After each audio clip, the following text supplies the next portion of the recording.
पुरातत्व विभागाच्या मार्गदर्शनानुसार आषाढी वारीपूर्वी पंढरपुरातील श्री विठ्ठल रुक्मिणी मातेच्या मूर्तीच्या जतन आणि संवर्धनाबाबत निर्णय घेण्यात येणार असल्याची माहिती जिल्हाधिकारी एस कार्तिकेयन यांनी दिली।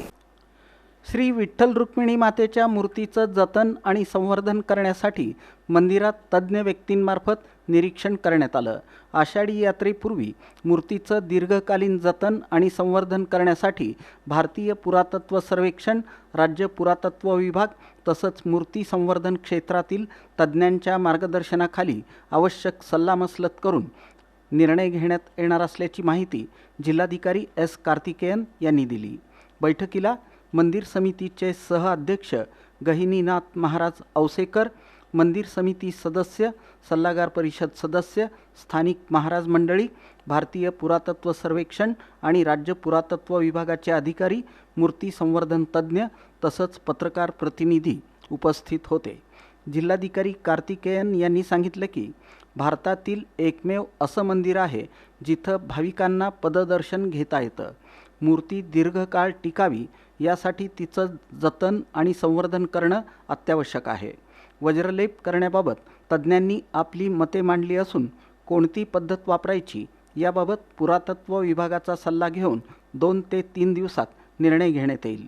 दररोजच्या नित्योपचारात दही, दूध, मध यासारख्या पदार्थांचा वापर होत असल्यानं मूर्तीच्या आतील बाजूला काही नुकसान झालं आहे का याची तपासणी करण्यासाठी लायडार स्कॅन वापरण्याचा प्रस्ताव मांडण्यात आला। मात्र स्कॅनिंगमुळे मूर्तीला हानी होऊ शकते का याचा अभ्यास करूनच निर्णय घेण्यात येईल। यासाठी केंद्र शासनाची परवानगी आवश्यक असल्याचं जिल्हाधिकाऱ्यांनी स्पष्ट केलं। सहअध्यक्ष गहिनीनाथ महाराज औसेकर यांनी सांगितलं की श्री विठ्ठलाची मूर्ती स्वयंभू असून वारकरी भाविकांचा श्वास आहे। मूर्तीचं जतन आणि संवर्धन मंदिर समितीमार्फत पुरातत्व विभागाच्या मार्गदर्शनाखाली करण्यात येईल। वज्रलेप करण्यास समितीचा विरोध नाही, मात्र सर्व महाराज मंडळी आणि तज्ज्ञांच्या सामोपचारानं निर्णय घेतला जाईल।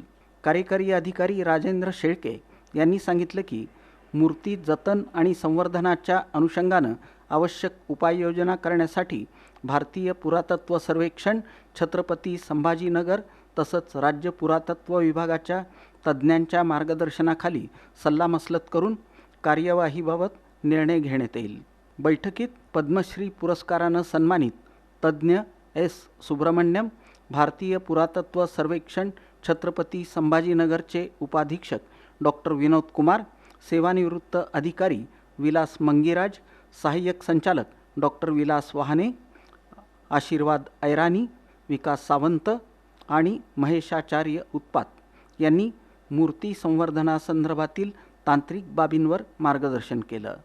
श्री विठ्ठल रुक्मिणी मातेची मूर्ती प्राचीन असून पूर्वीपासून नैसर्गिक पद्धतीनं वज्रलेपन करण्यात येत होतं। हीच पद्धत यापुढेही वापरावी अशी सूचना वीर महाराज यांच्यासह अन्य महाराज मंडळींनी बैठकीत केली।